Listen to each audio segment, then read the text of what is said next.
Veliki pozdrav svima, ja sam Sarpi, vi ste na kanalu Sarpi TV. Evo ispred nas su dva jako slična telefona, Realme GT6, ovo je levo, i Realme GT6T, ovo je ovdje desno. I prema što krenemo, želim da se zahvalim Nevenim iz Trstenika, to je KP Nalog koji je poslao ove telefone meni na recenziju. Ovako vas zanima gdje možete kupiti ovako sjajne telefone i druge brendove, ostavit ću vam link u opisu ovog videa od KP Naloga Nevena iz Trstenika. Ove telefone nisam nosio kao primarne, još imam karticu u GT6T, znači ovaj jedini telefon sam nosio kao primarni i može se reći GT6 nisam. Zašto? Zato što GT6T razmatram da kupim sebi, tako da neću vas lagati, s ovim telefonima sam slikao, snimao, testirao benchmark testove, slušao YouTube i sada ću odraditi jednu kratku uporednu recenziju ova dva telefona, jer potpuno mi je bilo bez veze da radim i recenziju jednog telefona pa recenziju drugog telefona, jer su jako slični. Ostanite do kraja ovog videa da vidite u čemu su to slični, a u čemu različiti. I prema što krenemo, želim sve vas da pozovem da lajkujete, nije teško, komentarišite ovaj video, podelite ovaj video, tako pomožete rad moga kanala. Evo ovako, GT6T je izašao 28. maja, a GT6T je izašao 20. juna, znači mjesec dana kasnije. Evo, kao što vidite, plastična su mu leđa, poprilično su glatka i mamac su za otiske prstiju. Ima plastični frame. Evo da pogledate kako izgleda. Težak je 191 gram. Gorilla Glass Victus 2 mu je zaštita stakla, ima i fabričku foliju na ekranu, IP65 mu je certifikat. Čisto da kažem, u kutiji nema punjača, nažalost, ni kod jednog, ni kod drugog. Evo ovako, da vam pokažem sad Realme GT6 koji je izašao 20. juna. On pošto ima staklena leđa, pogledajte, to je na prvi pogled isto, ali kad dodirnete ovaj telefon osjetite da je staklo, onako hladnije, ovo je onako drugačiji, osjeti se da je staklo, isto je ovako sjajno staklo, mamac za otiske prstiju. Nažalost, i ovaj telefon ima plastični frame, isti je raspored ovih tastera, 199 grama, samim tim je 8 grama teži zbog ovih staklenih leđa verovatno. Ima IP65 certifikat. 6T ima LTPO AMOLED od 120 Hz osvježavanja i 6000 nita u piku, pogledajte kako se on vidi na suncu. 1264 x 2780, 450 ppi. GT6T ima LTPO AMOLED 120 Hz osvježavanja isto, samo što kod njega piše da ima HDR10+, podršku i Dolby Vision tehnologije, 6000 nita u piku, pogledajte isto kako se on vidi, 1264 x 2780, ista rezolucija, 450 ppi. Imaju pravi OLED on display i jedan i drugi. Da vam pokažem odmah biometriju da vidite kako radi čitač otiska prsta. Evo, pogledajte, munjevito je otključio, ajmo još jednom da vam pokažem Face Unlock 6T kako radi, znači brzo, munjevito, kao pravi flagship. Evo da vidimo i ovako GT6 kako mu radi, ma isto munjevito, nema nikakvih apsolutno problema. Evo da vidite i Face Unlock, znači isto munjevito, ajmo još jednom. To je top. Da ne gubimo vreme, jedan i drugi imaju ove tapove za paljenje i gašenje ekrana, onako kao što treba, spuštanje sa pola ekrana, ono što Sarpi voli i što bi trebao da ima svaki telefon po meni. Ovaj telefon je došao sa Androidom 14, znači pričamo o GT6T.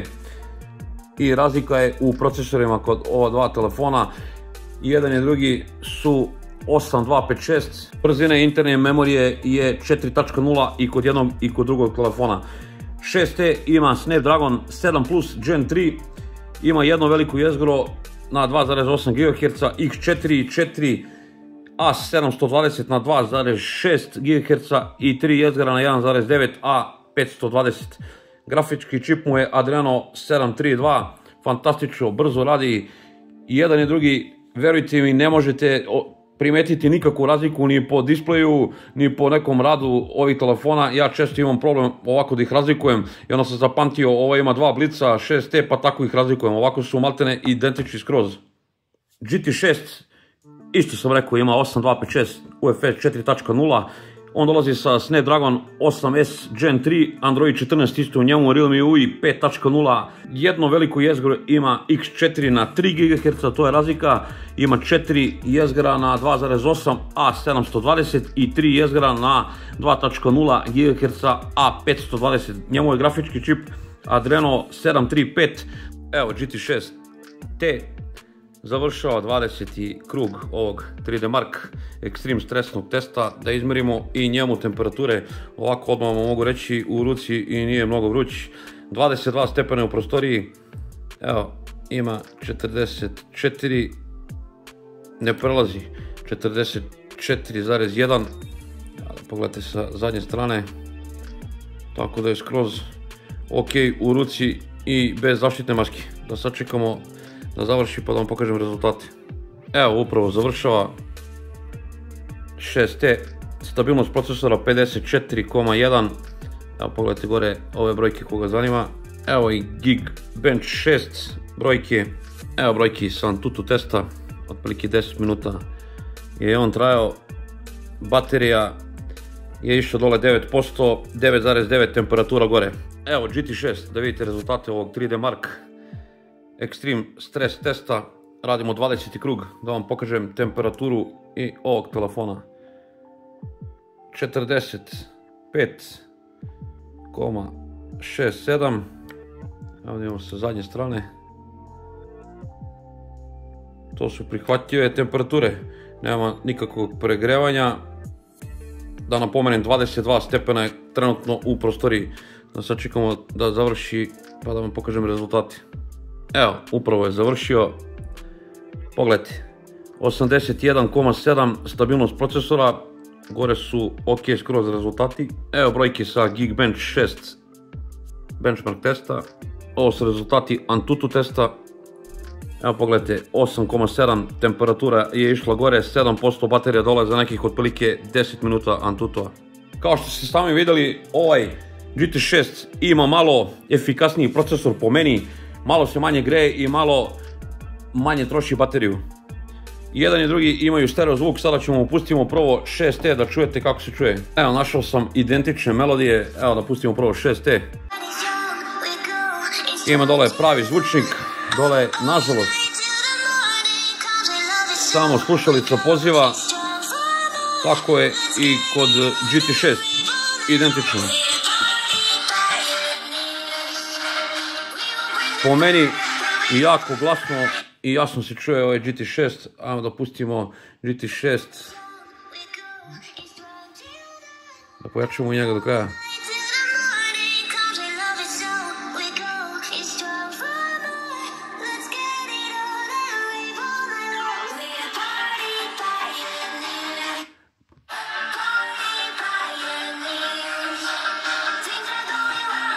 Pravo da vam kažem, ja ne čujem nikakvu razliku, čuju se glasno, jasno i jedan i drugi. GT6 su najavili 3 godine Android nadogradnje, ovdje nisam uspio da pročitam kod GT6T, pretpostavljam da istu će imati podršku i jedan i drugi model. Što se tiče ovog dualnog audija, imaju jedan i drugi, to znači da mogu da koriste se i žične i bežične slušalice u isto vreme i imate ovaj merač otkucaja srca u čitaču otiska prsta. Evo ovako od ovih specijalnih funkcija, znači imaju identično jedan i drugi, evo pogledajte, znači ovaj AI Assistant, svašta nešto tu ima ljudi, da delite ekran ovi plus, to je stvarno kod Realmea odlično, personalizacija, ima da birate šta god hoćete, lepo brzo sve to radi, meni se Realme UI baš sviđa. Evo, kao što vidite na kutiji piše AI i na jednom i drugom hvale se sa tom veštačkom inteligencijom, to su izbacili čak i na samoj kutiji.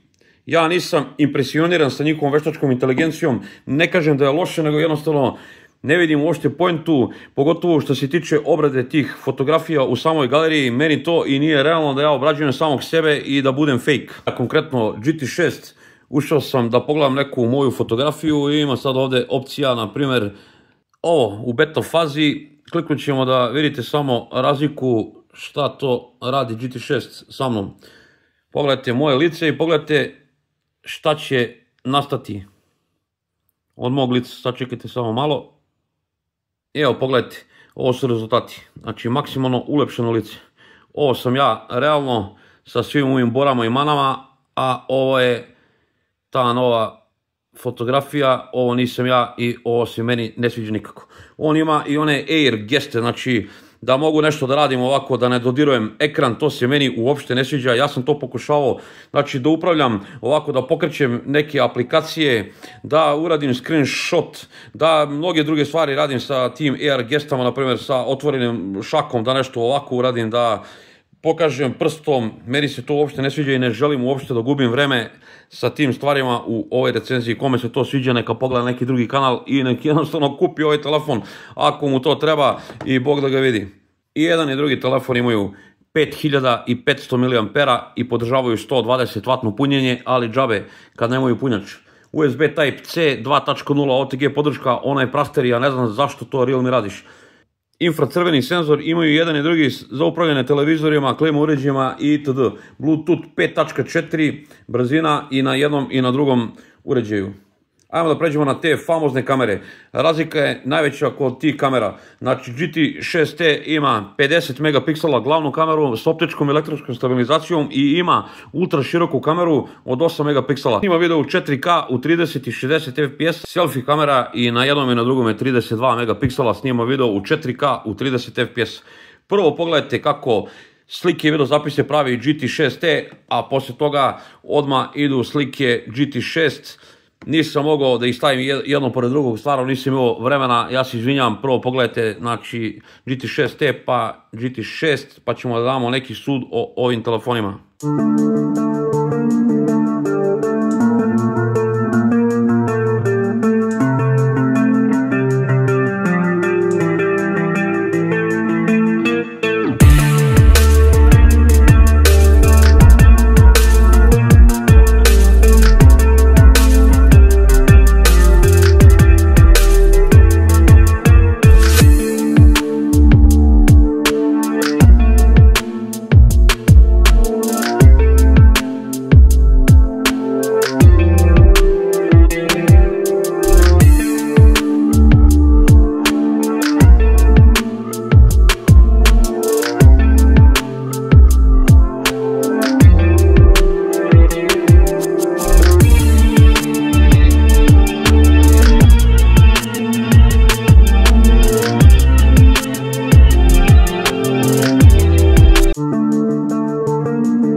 Realme 6T 4K 30 fps, dan lepi uslovi.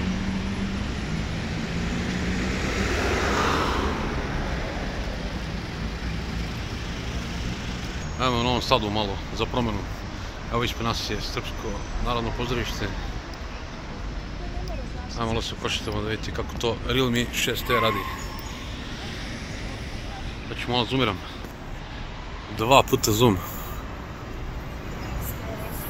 Ovo je 10 puta zoom, maksimum.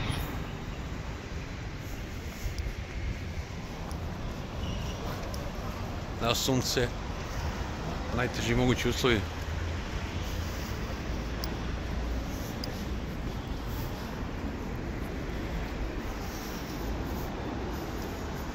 Autofokus. Ima Realme 6T 4K 30 fps. Evo sunce iza mene, najteži mogući uslovi za selfie kameru. Evo malo šetnja Novim Sadom. Uveli smo novine na kanalu. Ne samo moja seljana, snimamo i neke druge gradove.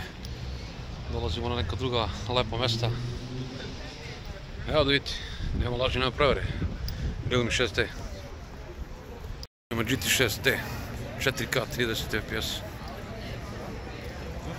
Vidite kako se on vidi.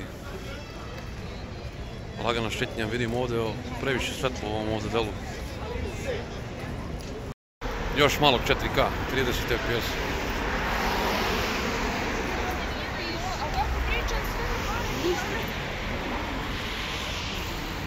0,6. Opet jedan puta. GT6T 4K 30 fps. Noći. Poprilično lepi uslovi. Evo malo lagano šetnja da vidite kako izgleda to bez laži prevare. Evo što snimam Srpsko narodno pozorište u Novom Sadu.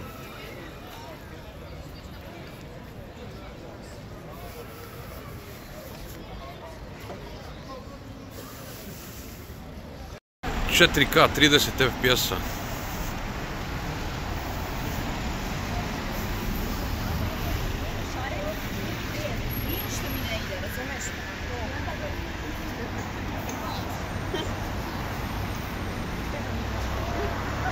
Snima Realme GT6 4K 30 fps-a.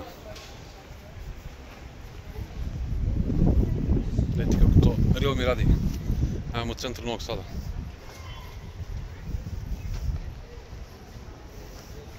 Teški uslovi, evo sunce iza mene. Najteži mogući, ajde da se okrenemo. Snimamo Realme GT6 4K 30 fps-a. Dan, lepi uslovi. 2 puta zoom, 4 puta zoom. Da vidim koliko može, 10 puta zoom. Vraćamo na glavnu kameru. Evo, nalazimo se u centru Novog Sada. Vidite kako lepo vreme. Evo, sunce vamo gore, teški uslovi. Lagana šetnja. To je to. Snimamo GT6 glavnom kamerom 4K 30 fps-a.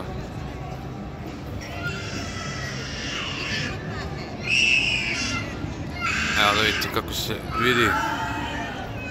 Nema laži, nema prevare. 2 puta zoom. 4 puta zoom. Ponovo glavna kamera. Noć lagano šetnje po Novom Sadu.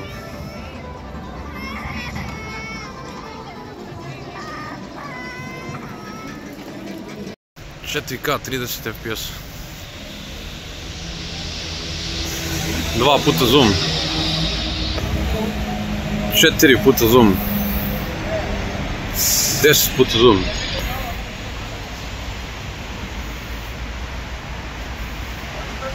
Ima GT6 glavnom kamerom 4K 30 fps. Evo da vidite kako izgleda u onako lepim uslovima.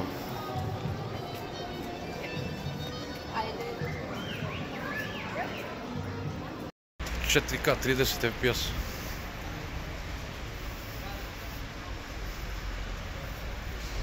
Evo, ako ste vidjeli kako prave slike i video zapise i jedan i drugi telefon, to sami zaključite da vam se sviđa, da vam se ne sviđa. Ja neću to puno da komentarišem, predstavio sam onako kako jeste realno, totalno. Znači GT6 ima tu telefoto kameru, kome to treba to je ok, kome ne treba bez problema, zašto da ne uzmem onda GT6T.